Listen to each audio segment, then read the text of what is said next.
Alguém aqui já sofreu desonra? Quem já se sentiu desonrado em algum momento da sua vida? Já? Já ou não? Sabe o que é isso?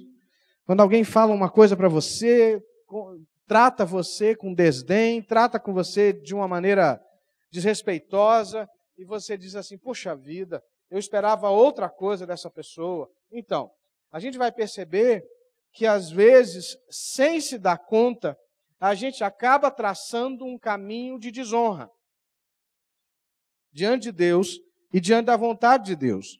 E esse caminho é um caminho perigoso, é um caminho que gera a morte.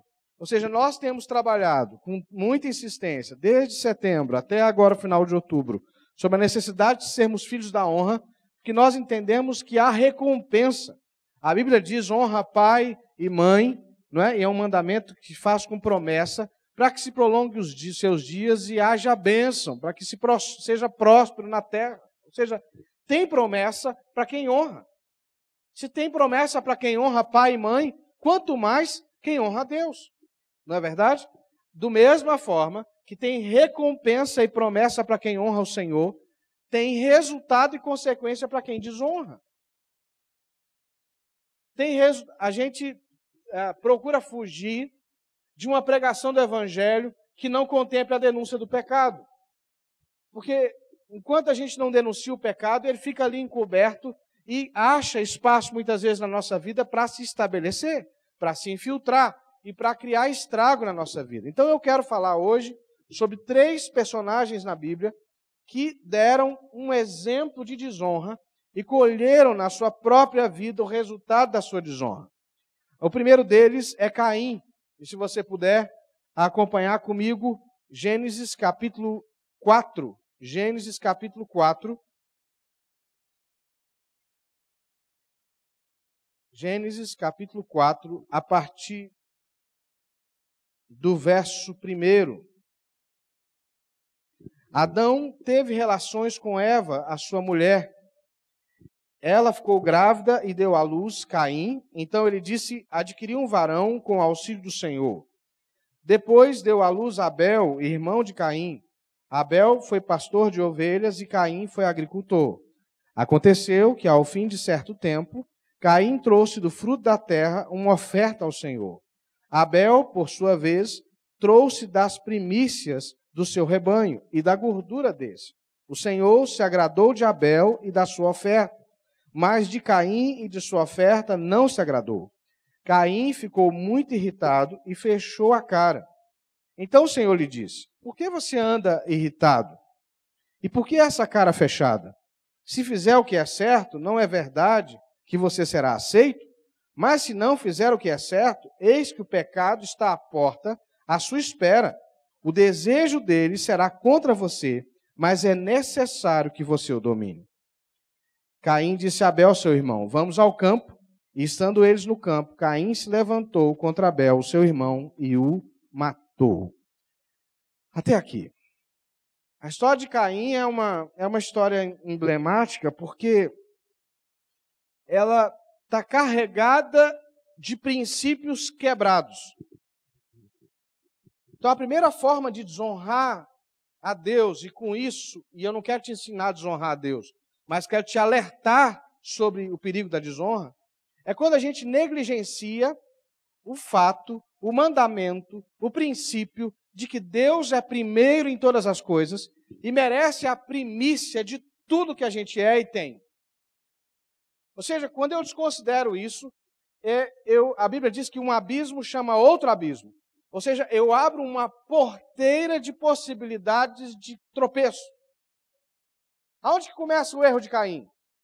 O primeiro erro de Caim começa por esquecer que Deus era dono de tudo, que Deus era dono da vida, que Deus era dono do trabalho, que Deus era dono da saúde dele, que Deus era dono da colheita dele, que Deus era dono de tudo e que por isso Deus merecia primazia. E Caim não erra somente na entrega do que é secundário, mas Caim erra em oferecer a Deus o que é secundário como forma de adoração. A Bíblia diz que Caim, depois de um determinado tempo, trouxe um fruto da terra para entregar ao Senhor. Como é que Caim faz? Qual é o comportamento dele? Ele se comporta como se a vida dele é propriedade exclusiva dele, ou seja, o trabalho dele é resultado das mãos dele. Então, num determinado tempo, numa hora lá, ele resolve oferecer um fruto. Já Abel, o que faz Abel? Abel pega das primícias do seu rebanho. E da primícia do rebanho, do primeiro fruto do rebanho, ele oferece o sacrifício ao Senhor. E a Bíblia diz que Deus aceita o sacrifício de Abel, mas rejeita a oferta de Caim. E Deus não rejeita porque Abel ofereceu uma oferta maior. Abel ofereceu um cordeiro e Caim ofereceu verduras, frutas do campo. Colheita, não, porque Abel ofereceu primícia. Abel deixou que Deus estivesse no lugar de Deus e ele no lugar de servo, ele no lugar de discípulo, ele no lugar de adorador. Caim não. Caim é o dono de tudo. É o Senhor absoluto da sua vida. E Deus é uma divindade que recebe dele uma oferta que ele resolveu, que ele decidiu. Eu não sei se eu estou conseguindo traduzir isso para você. Mas a verdade é que Abel reconhece Deus, Caim não. Entende? Um tempo depois, Caim vai e oferece uma oferta. Um tempo depois, Caim vai e oferece uma oferta. É como se fosse assim. Um tempo depois, fulano lembrou-se de Deus e fez uma oração. Um tempo depois, fulano lembrou-se da palavra de Deus e resolveu fazer o que era certo. Um tempo depois, ou seja, é uma vida que eu faço o que eu quero, eu decido o que eu faço, eu sou dono do que eu quero, do que eu tenho, do que eu posso, e Deus que se submeta à minha vontade. É desonra. É desonra. E Deus não aceita desonra. Se Deus ensina e orienta a gente honrar pai e mãe, é porque Ele espera, Ele tem expectativa que nós o honremos também. E é interessante que quando você desonra o lugar de primazia que Deus tem na sua vida, porque a gente oferece o primeiro para Deus em tudo, porque Deus é o primeiro. Quando Deus não é o primeiro, a gente pode adorá-lo em segundo plano, a gente pode oferecer coisas para Ele em segundo plano, a gente pode dar o segundo tempo, a gente pode dar o que sobra para Ele. De tempo, de vida, de esforço, de recurso, de comprometimento, de tudo. Porque Ele não está no primeiro lugar. Mas quando Ele está no primeiro lugar, toda a minha vida se enche de uma atmosfera de adoração. Eu quero viver, Paulo diz, quer vivamos, quer morramos, somos do Senhor.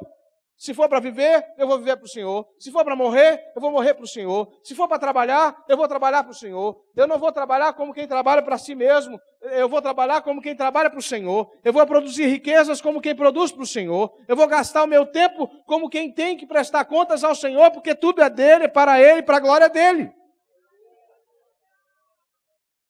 Percebe? Agora, quando Deus não é primeiro na minha vida, Ele que se contente com a oferta de tempo, de vida, de amor, de comprometimento que eu entreguei para Ele. Ah, Deus, fica feliz. Sabe aquela história? Que você sente falta de alguém, não é? E você reclama que essa pessoa sumiu, aí a pessoa aparece, né, na sua casa. Isso acontece muito com pais e filhos, depois que os filhos casam, não é? E aí o pai vira para o filho e diz assim, poxa, você sumiu, hein? E a gente acha ruim que o pai está reclamando, diz assim, pai, ó, se alegra, porque eu estou aqui, hein? Como quem diz assim, fica contente com o pouco que eu estou te dando. Não é? Você entende o que eu estou dizendo? Sem perceber, às vezes a gente trata Deus assim. E qual o perigo de negligenciar o lugar de primazia de Deus? Quando eu negligencio o lugar de primazia de Deus, naturalmente, como um abismo chama outro abismo, eu passo a negligenciar o lugar que a palavra de Deus tem na minha vida. Porque o texto diz que Caim, quando Deus rejeitou a oferta de Caim e aceitou a oferta de Abel, Caim não fica indignado com Deus. Caim fica indignado com Abel. Porque Abel expõe a fragilidade do compromisso de Caim. Então o que ele tem que fazer? Você já deve ter conhecido alguém assim. Que para se manter do mesmo jeito tem que anular o outro que rende mais do que ele. Isso é muito comum no ambiente de trabalho. Não é? Que você começa a produzir um trabalho excelente e alguém diz assim, ei, menos. Quem já ouviu isso aqui? Alguém diz assim, ei, menos, o que é? Você está querendo provar o quê? não é? Menos. Você fica aí fazendo desse jeito, daqui a pouco nós vamos todo mundo trabalhar igual você. Não é? Não é verdade? Ou quando você oferece um padrão que é mais alto que os outros, vem alguém e vai tentar sujar você para dizer, não, para com isso, deixa a gente do jeito que a gente está. E Deus diz para Caim assim, Caim, o teu desejo está contra ti. A palavra lá no original é como que o pecado está contra ti, como uma cobra que armou um bote.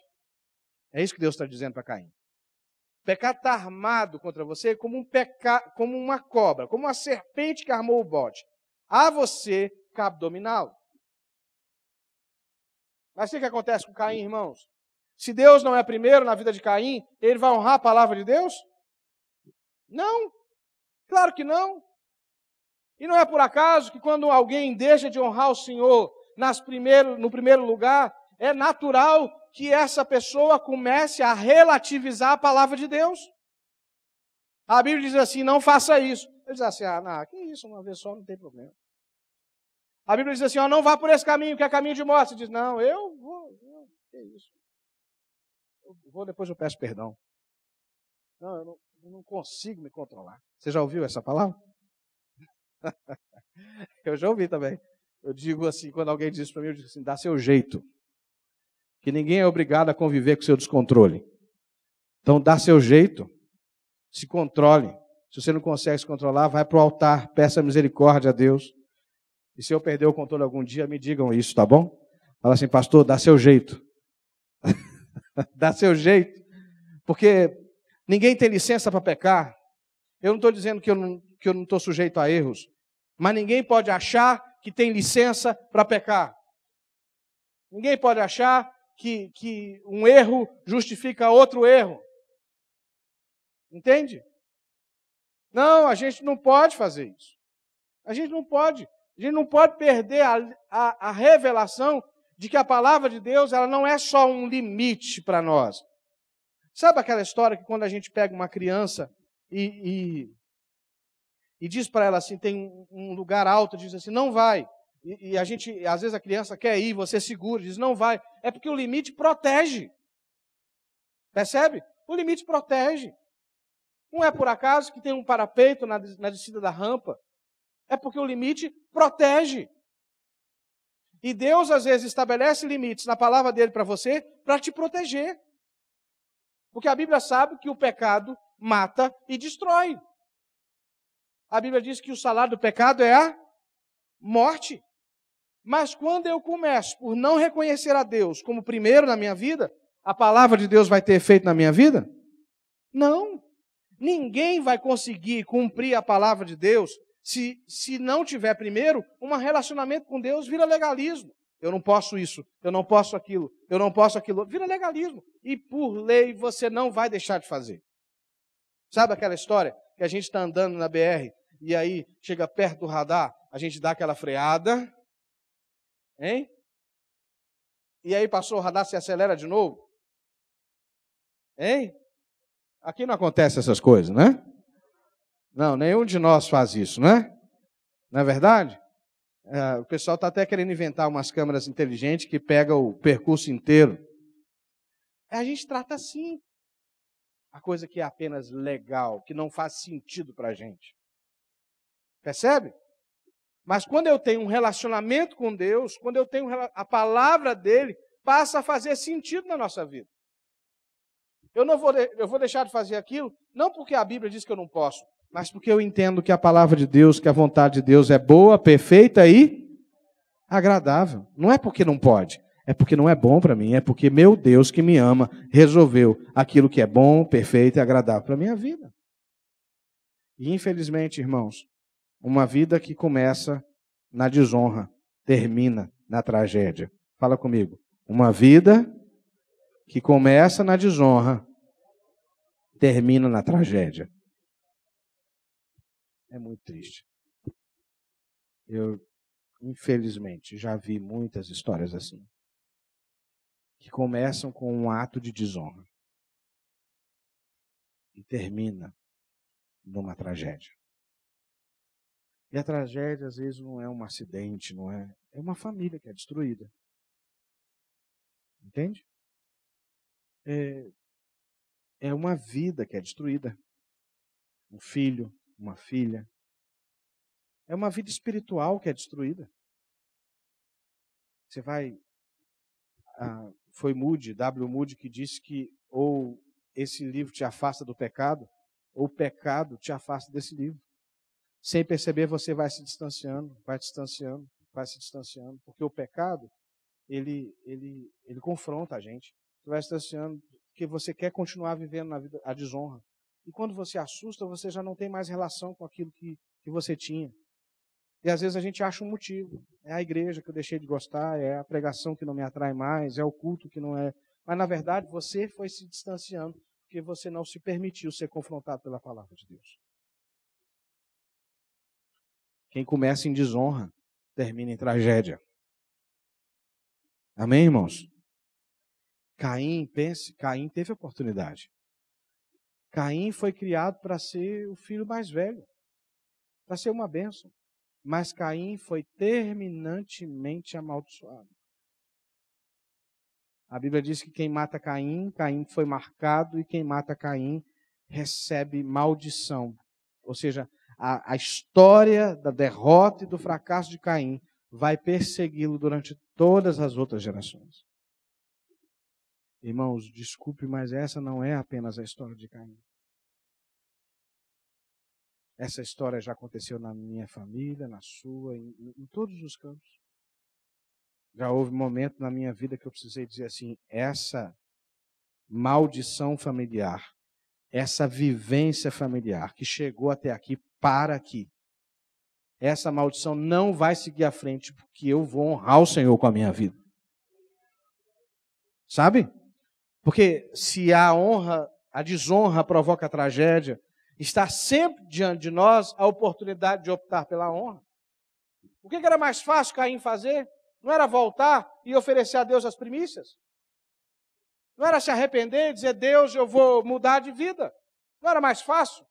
Mas não, Caim constrói um enredo que mantém ele no mesmo lugar. O segundo, irmãos, caso de desonra que eu quero trabalhar com vocês é Saul. 1 Samuel 13, 1 Samuel capítulo 13, vai contar a história, o início do desatino de Saul. Eu não vou ler o capítulo inteiro, quero apenas ressaltar. Caim peca por desonrar o lugar de primazia de Deus. Saul peca por desonrar o altar, por desonrar a presença, por transformar em profano aquilo que Deus santificou. Saul está apertado de todos os lados por exército inimigo que o ameaça. O capítulo 13 vai contar essa história. E Saul diz o seguinte, Samuel não chega, o pessoal está indo embora, eu vou ficar em minoria, e como é que eu faço? E Saul vai lá e sapeca um sacrifício de qualquer jeito, como quem faz um ritual meramente para cumprir tabela. Sabe, toda vez que eu subo aqui, eu subo com temor e tremor, sabendo que eu estou com um encargo muito grande diante de mim, de comunicar a palavra de Deus, porque a Bíblia diz que maldito é aquele que faz a obra do Senhor relaxadamente. Maldito é aquele que desonra o que Deus diz que é sagrado. Que faz daquilo que é sinal da presença de Deus, manifestação do pecado. Saul faz mais do que isso. Quando Saul faz isso, Samuel diz para ele assim, olha, hoje você perdeu o teu reinado. Pense que Saul foi consagrado, Saul foi eleito por Deus, Saul era um profeta, Saul profetizou várias vezes na presença de Deus, mas ele zombou do sagrado, ele zombou da palavra de Deus, ele zombou do próprio Deus. E a Bíblia diz que terrível coisa é cair nas mãos do Deus vivo. Terrível é cair nas mãos do Deus vivo. Terrível é eu fazer uma oraçãozinha de qualquer jeito. Eu achar que Deus não leva a sério aquilo que Ele disse que leva a sério. Terrível é fazer a obra de Deus relaxadamente, como quem cumpre um ritual, traz maldição sobre si.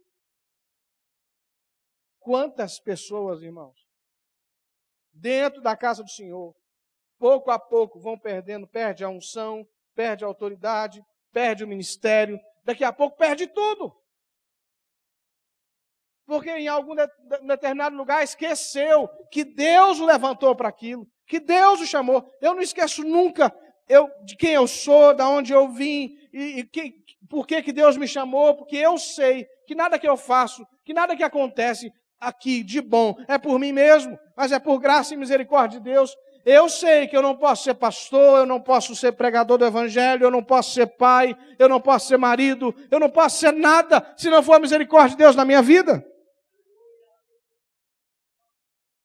Mas, de novo, quando eu desonro o Senhor e desonro esse lugar de honra que Ele me deu, eu começo a fazer as coisas da minha própria conta. Eu começo a achar que eu sou insubstituível, essencial, que Deus precisa de mim. De vez em quando a gente encontra uma pessoa notável, como é que é o nome que dá? Uma celebridade, que hoje está num lugar que ninguém lembra dele. De vez em quando você encontra pessoas que já foram notáveis em um determinado momento da vida, mas que de repente ninguém lembra dele. Mas não é difícil lembrar do nome de pessoas que viveram uma vida simples ao longo de uma vida inteira e deixaram uma herança e um legado que vai muito além da existência deles. Você deve lembrar de pessoas assim. Pessoas que marcaram a sua vida com oração, com testemunho, com exemplo. Você deve lembrar de alguém assim. Você deve lembrar de uma pessoa que nunca achou de si mais do que devia, mas essa pessoa deixou um impacto. Ela morre e a gente continua lembrando dela. Porque a vida dessa pessoa aponta para Deus, tudo que ela faz aponta para Deus. Eu estava outro dia lendo capítulo 14, o capítulo 14 de 1 Samuel é fantástico. A gente conversou até numa reunião de pastores sobre ele, né? O pastor Hélio e o pastor Guto lembram. Que Jonatas, filho de Davi, numa batalha perdida, filho de Saul, numa batalha perdida, Jonatas e um outro sujeito, o escudeiro dele, começam a encarar uma batalha, eles dois, e vão ganhando, e começa um alvoroço no quintal do inimigo, porque Jonatas, filho de Saul, e o escudeiro dele estão vencendo um exército inteiro. Eles sozinhos, eles se colocaram como que numa fenda, numa brecha, num lugar assim que dava para lutar um por vez, e eles iam lutando e vencendo, lutando e vencendo, lutando e vencendo. E aí Saul viu aquele negócio. Saul é aquele cara que passou a ser movido pelas circunstâncias. Sempre, esse foi o erro de Saul. Pressionou para um lado, Saul vai. Pressionou para o outro, Saul vai também. Esse é o erro de Saul. Aí Saul diz assim, uai, a coisa está virando para o nosso lado? Então, traz a arca para a gente ver o que é que Deus quer. Aí quando o pessoal começa a fazer festa, porque Israel está ganhando, Saul diz assim, não, precisa da arca mais não, vamos lá gente, vamos entrar. E ele entra no meio da batalha que está ganhando e vira uma confusão. Até de pessoas do mesmo time, do mesmo exército, começam a se ferir porque Saul foi provocar confusão. E no final dessa história, quase que ele mata o filho dele. Porque ele é irresponsável. Ele trata a coisa de Deus como se fosse coisa qualquer. Traz a arca, dispensa a arca. Ora, não precisa orar não. Não, Deus falou, Deus não falou mais. Acho que não é de Deus, não é de Deus não. Sabe aquela coisa de uma pessoa inconstante que desonra o altar, que desonra a presença, que desonra a revelação, que desonra o que Deus falou. Eu fico muito incomodado quando a pessoa, ou quando alguém, ou quando eu mesmo, quero colocar na boca de Deus o que Deus não disse. Eu quero tanto que uma coisa aconteça que eu digo é de Deus. Deus está fazendo. Só que na verdade sou eu que quero. O que acontece com Saul, irmãos? Saul desonrou o altar e a revelação. E Saul morreu de uma maneira trágica, desonrado. O homem que falava em nome de Deus agora está consultando vidente. Está consultando os mortos. E demônios falam da forma que Saul vai morrer. Ele é atormentado por demônios. O cara que um dia ouviu a voz de Deus. Porque ele desonrou a revelação. Então fala comigo. Quem começa em desonra, termina em tragédia. Percebe? Eu estava lendo hoje na minha devocional a história do resgate de Mefibosete. Na hora da correria, o pessoal correndo da batalha, o filho de Jonatas cai, machuca e fica paralítico. Ou seja, toda a geração de Saul sofre da tragédia, da desonra que ele cometeu com o Senhor. E qual foi o nível de desonra de Saul? Ele desonrou o altar. Ele desonrou a revelação. Ele desonrou a palavra de Deus sobre a vida dele. Deus deu uma palavra e ele não levou a sério a palavra de Deus. Sabe, irmãos? A palavra de Deus é coisa séria. Ela é séria. E não é para a gente ter medo de Deus, não. É para a gente saber de que com a palavra de Deus não se brinca. Por isso que a Bíblia diz assim, seja o vosso sim, sim, e o nosso não, não. E o que passar disso vem do maligno. Eu quero terminar. Mas lembrando que quem começa em desonra, termina em tragédia. Eu quero lembrar de Judas. Judas. Mateus 26 fala de Judas. Mateus capítulo 26, e aí eu queria ler com você. Mateus 26, verso 20. Mateus capítulo 26, verso 20.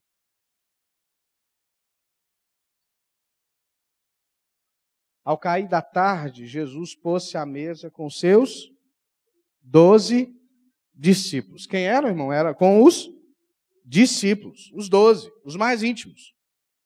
Enquanto comiam, Jesus disse, em verdade lhes digo que um de vocês vai me trair. E eles, muito entristecidos, começaram um por um a perguntar-lhe, por acaso serei eu, Senhor? Jesus respondeu, porque comigo, o que está escrito? Põe a mão no prato. Esse vai me trair. O Filho do Homem vai, como está escrito a seu respeito. Mas ai daquele por quem o Filho do Homem está sendo traído. Melhor seria para ele se nunca tivesse nascido. E Judas, que o traía, perguntou, por acaso sou eu, mestre? Jesus respondeu, você acabou de dizer isso. Olha como é sério. Quem é Judas, irmãos? Um discípulo de Jesus. Quem é Judas? Judas é um escolhido por Deus.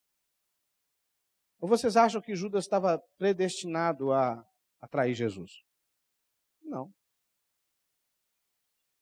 Judas foi dado a Judas um lugar de confiança e de intimidade diante de Jesus. A Bíblia diz que Jesus fala que quem vai me trair é quem põe a mão no prato comigo. Ou seja, é quem tem acesso à minha mesa. É quem está na roda mais íntima comigo. Esse é quem vai me trair. E os discípulos ficam tristes com aquilo. E Judas automaticamente se acusa, diz assim, sou eu, Jesus? Ele disse assim, você que está dizendo. Tu dizes. Porque, na verdade, qual é o problema de Judas, irmãos? Caim desonrou a Deus e não o tratou como primeiro. Saul desonrou o altar e a revelação e fez pouco caso. E Judas? Judas desonrou o lugar de intimidade com Deus. Entende? Judas teve acesso a mistérios inefáveis. Judas teve acesso ao lugar íntimo, ao lugar secreto. Sabe, Judas compartilhou dos planos mais íntimos de Jesus, mas trocou isso por 30 moedas de prata. Trocou isso por um projeto de poder humano. Trocou isso por o que o mundo ofereceu para ele naquele momento. Por um pretenso sucesso que o mundo tinha a oferecer para ele. Tem um teólogo que escreveu um romance chamado A Sombra do Galileu, que diz que Judas traiu Jesus porque ele achava que tinha um projeto melhor do que o de Jesus. Sabe com aquela história? Você gosta de alguém, mas você não acredita no que ele... Você diz assim, fulano é gente boa, né? Mas não vai dar certo o que ele está propondo. Ele é muito calminho. Judas olha para Jesus e diz assim, Jesus, o senhor tem uma força nas suas mãos? Olha essa gente aqui. Se a gente desse arma para todo mundo, saqueasse o templo, a gente tomava o poder. Mas Jesus chamou para o lugar da oração, para o lugar da intimidade. E Judas não achou que isso era um lugar bom. Sabe, irmãos, eu me lembro de Jeremias. Jeremias, para mim, é um dos personagens de testemunho mais eloquentes na Bíblia. Porque Jeremias teve todas as oportunidades de sentar nos melhores lugares. Mas na intimidade com o Senhor, ele ouviu de Deus que ele tinha que estar lá no meio do povo. Jeremias foi preso, Jeremias foi açoitado, Jeremias foi desonrado, mas ele nunca abdicou daquele lugar que no secreto Deus revelou para ele. O que Deus te mostrou na sua intimidade, querido? O que na sua intimidade Deus revelou para você? Quais são as coisas que Deus, lá naquele lugar íntimo e secreto, revelou ao seu coração? Por favor, não troque isso por nenhuma oferta que o mundo tenha a te fazer.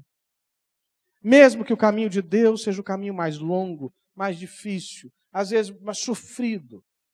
Não troque pelas moedas de prata que o mundo pode te oferecer. Não desonre a intimidade que o Senhor te deu.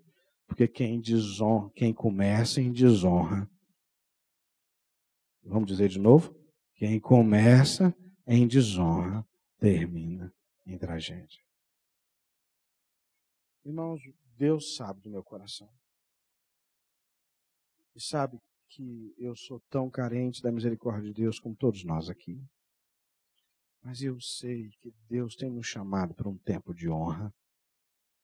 Deus tem nos chamado para um tempo de viver coisas grandes. Mas nós vamos ter que escolher.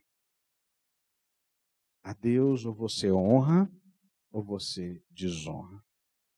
Você conhece alguém que é mais ou menos fiel? Hein? Você conhece alguém que é mais ou menos fiel? Mais ou menos verdadeiro? Mais ou menos pontual? Você conhece alguém? Hein? Que é mais ou menos pontual? Existe isso? Não. Ou você é fiel, ou você é honesto. Não tem mais ou menos honesto. Tem? Ou você é honesto, ou você é fiel, ou você é pontual, ou você não é honesto, não é fiel, não é pontual. Ou você honra, ou você desonra. Aí você vai dizer assim para mim, mas pastor, tem tanta gente na Bíblia que errou. É verdade, eu também, você também. Agora o pecado precisa se tornar um acidente na nossa vida. E na medida que a gente descobre que está em pecado, a gente precisa redimir, precisa consertar, precisa mudar de postura. É por isso que Davi é chamado de um homem segundo o coração de Deus. Davi cometeu adultério. Mas quando o profeta chega para ele, Natã, e diz assim, você é o homem, Davi. Sabe o que ele faz? Ele vai para o joelho. Ele se quebranta diante de Deus. Ele assume o erro dele. E Saul, o que faz? Quando Davi é levantado rei por conta do pecado de Saul, o que Davi quer fazer? Saul quer matar Davi. Caim, quando é exposto o pecado dele, o que ele quer fazer? Ele quer matar Abel. Percebe? A diferença de quem honra para quem não honra não é porque um é perfeito e o outro imperfeito. É porque um, mesmo quando erra, está decidido a agradar o seu Senhor. E não negocia isso.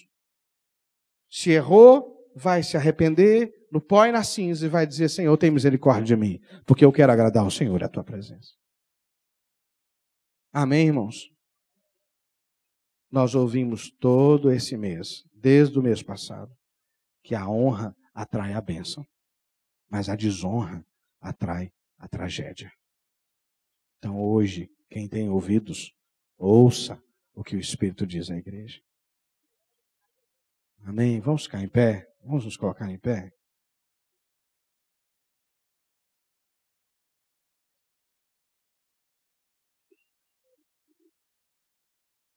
Eu queria te convidar ao altar do Senhor.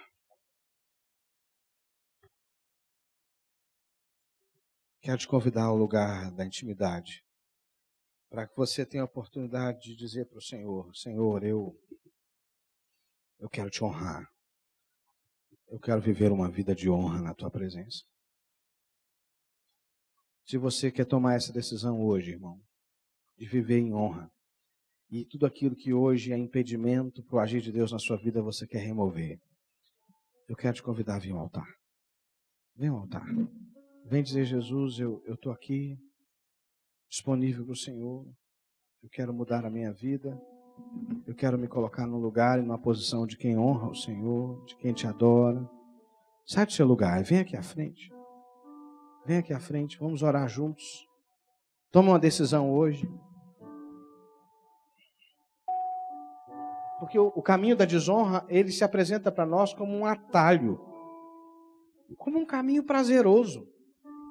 É o meu sogro que gosta de dizer que o diabo não se apresenta com 2 chifres e um rabo, e um garfo, e fogo nos olhos. O diabo se apresenta como Lúcifer, como um anjo de luz. Mas você não pode se deixar seduzir por ele. Você vai viver uma vida de honra ao Senhor. Estende a sua mão. Vamos orar. Pastor Guto, ora aqui para a gente, por favor. Senhor, nós queremos te honrar com a nossa vida, Senhor. Senhor, nós queremos te honrar com a nossa existência, Senhor.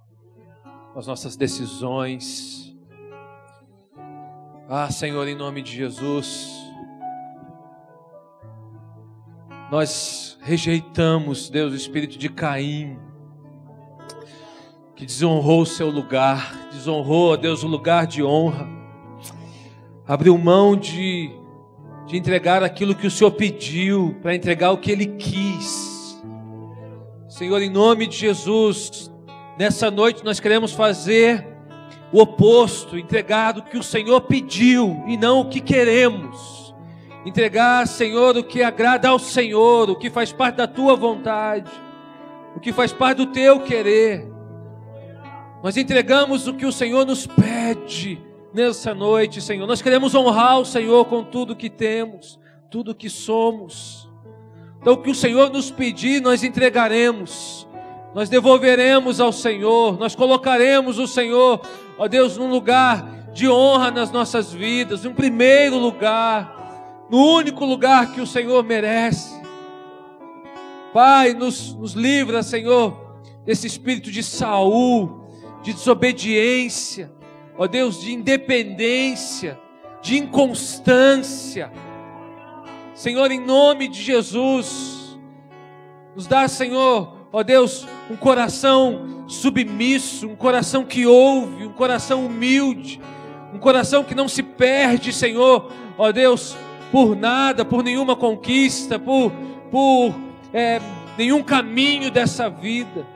Pai, em nome de Jesus, nos ajuda a identificar, Senhor, ó Deus, o que de repente nós estamos começando em desonra, quem sabe desonrando ao Senhor em alguma área da nossa vida, porque ouvimos aqui hoje que inevitavelmente isso vai terminar em tragédia, e nós não queremos, Senhor, terminar em tragédia. Não, Senhor, em nome de Jesus, nós queremos um caminho que te agrade, nós queremos construir um caminho, uma vida que te agrade, que seja fruto da tua vontade, de obediência, de fidelidade.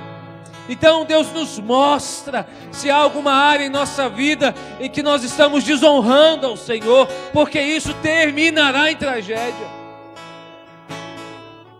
Senhor, nos livra, ó Deus, do espírito de Judas, que desonrou o lugar da intimidade.